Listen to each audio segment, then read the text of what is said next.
Greetings, members one and all of the Salivation Nation. Gold was hit hard, or punished, as this article talks about here by Kitco, by a big rally in the U.S. stock market. Let's explore.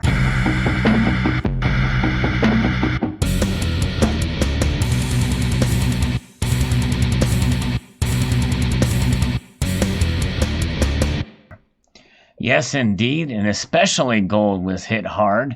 Let's take a look here at the prices, and this leaves some credence to the theory that gold may be a bit overvalued.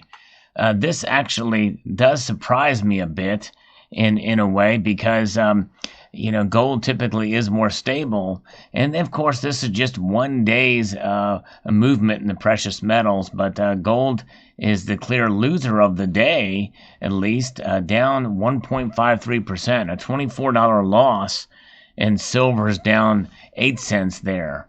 But again, this harkens back to a prior video that I discussed about these important numbers: $1,500 gold and $17 silver. I believe those are kind of the new resistance levels. Now, I talked about in a previous video how silver's resistance is about $17.25, but I think if we see it go below $17, then it could open up for even $15 silver. If we see gold get below $1,500 an ounce, then that may test those new floors for gold. But I think there's more resistance with gold and silver, even if one believes that gold is overvalued. But let's explore again this article by Kitco. Jim Wyckoff says that gold prices are sharply down, near session lows, and at a 3-week low in midday U.S. futures trading on Tuesday. The safe haven metal was reeling as it is competing asset classes. Equities are seeing rallies this week, led by strong gains in the U.S. stock market that has its indexes once again back near the recent record highs. Solid gains in the U.S. dollar index this week are also bearish for the metals markets. February gold futures were last down $28.60 an ounce at $15.5370. March COMEX silver prices were last down about 15 cents at $17.52 an ounce. Asian stock markets rebounded overnight after Monday's sell-off. European stock markets were also higher. So far this week, trader and investor risk appetites are keen, and the marketplace appears to be moving beyond the coronavirus outbreak, even though there's been over 20,000 reports now for Chinese citizens afflicted, with over 425 dead, and air travel to China being significantly curtailed and global and domestic businesses there disrupted. I think it's pretty safe to say that the coronavirus is not as much of a threat here in the United States because they've been so proactive, which is definitely a very good thing. Actually, International Stacker has been covering this. He's an expert in this field with the security and the like, which includes things like outbreaks that occur. Importantly, China's central bank this week has injected large amounts of money into its financial system to help out domestic businesses that are being hurt by the coronavirus outbreak. This move has helped to assuage Asian markets as well as others around the globe. The other key outside market today sees crude prices firmer and trading around $50.50 a barrel on a major upside correction after hitting a 13th-month low overnight. The slumping oil market is also bearish outside force for the metals markets. Technically, gold futures bulls still have the slight overall near-term technical advantage, but are fading as a 3-month-old price uptrend on the daily bar chart has at least temporarily been negated. Gold bulls' next upside near-term price breakout objective is to produce a close above solid technical resistance at this week's high of $1,598.50, and almost got to that $1,600 level. Bears' near-term downside price breakout objective is pushing prices below solid technical support at $1,535 an ounce.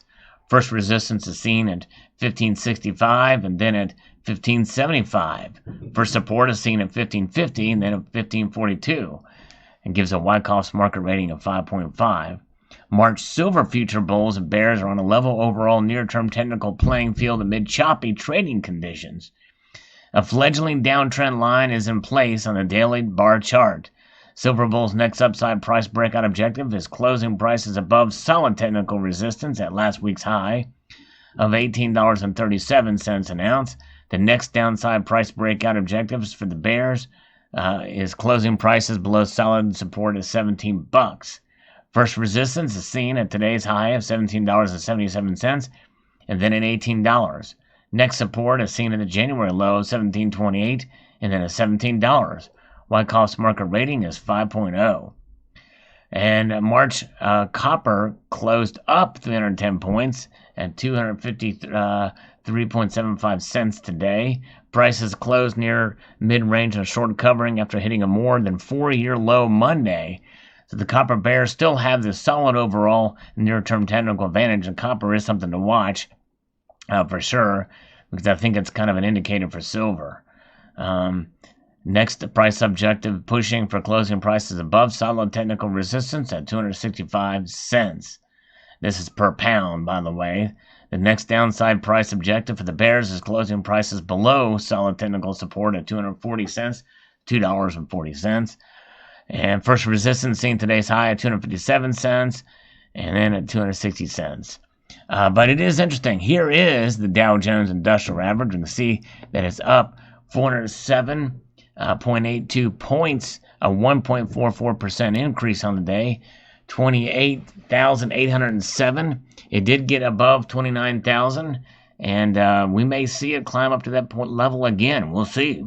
It did get to a high today of 28,904, and so we'll see where it goes. If we look back for the year, overall the market is up for sure. It's been pretty amazing, and over the last 5 years, we can see that it has kind of been relatively stagnant, and then towards the end of towards November, we saw that Trump bounce, and ever since then, it has been on a tear.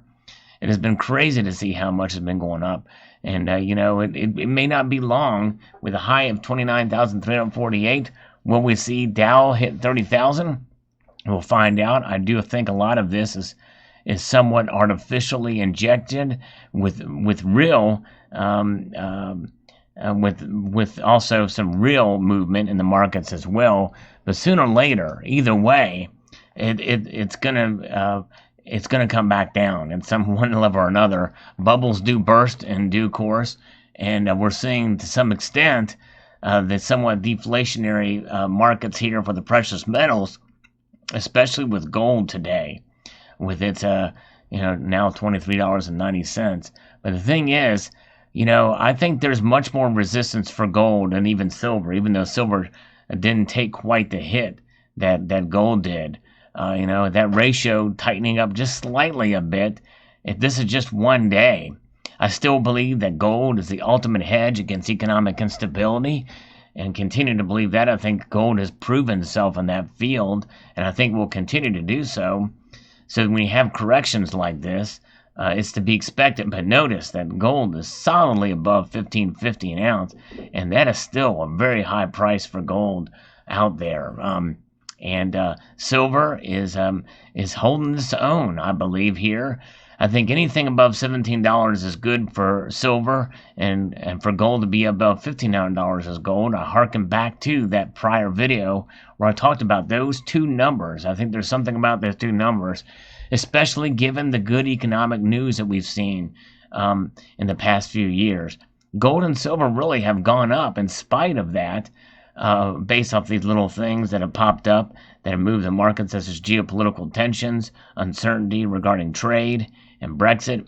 But overall, in spite of that, the economy is doing well. Fuel prices are down as well, and I think that is something else to consider why we're seeing some of these prices take the dips that they have. But we'll continue to watch the markets here, and again, understanding fully that, when we buy gold and silver, we buy it because of what they have served as their purpose as a hedge against economic instability. And silver acting as in a duality nature as a commodity as well as that hedge. We'll continue to behave with those environments really no matter what the price does. When the prices go down, they're on sale, which means you're basically saving on your insurance premiums. When the prices go up, well, that means you see the value of the insurance that you buy when they react in such ways. Now, if you look at platinum, it's down a bit too. Palladium is rocketing back up again. It's actually the clear winner of the day. A 4.56% increase, $100 moved in the upwards direction here. It's crazy. In fact, I recorded a video about Palladium a few days ago thinking that the price would kind of stabilize. It's now out of date, but I'll upload that video anyway because I think there's something to be said, especially now, especially seeing this movement up here in the price. Rhodium is exploding continually here.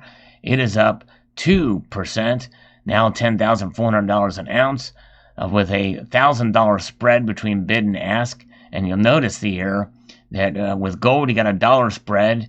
With silver, you got a dime spread. With platinum, you got a $6 spread. And with palladium, you've got about $100, a little over $100 spread. It is interesting and fascinating to see the spread between bid price and ask price. So there you have it. There's the news of the day. Gold being punished and taking the biggest hit of today. And but what are your thoughts about where we see things to be? This is not a trend. This is just one day's movement or activities. And I still believe in gold as the ultimate hedge, but I also believe in silver too. Yes, indeed, there's nothing wrong with loving both metals as long as you understand what they do. So there you have it. As a gentle reminder, I do post videos on a daily basis. So I hope you will stop by every day to check out the videos. I would like to extend a multitude of gratitude to you all for taking the time to watch and encourage you to please rate, share, comment, and subscribe.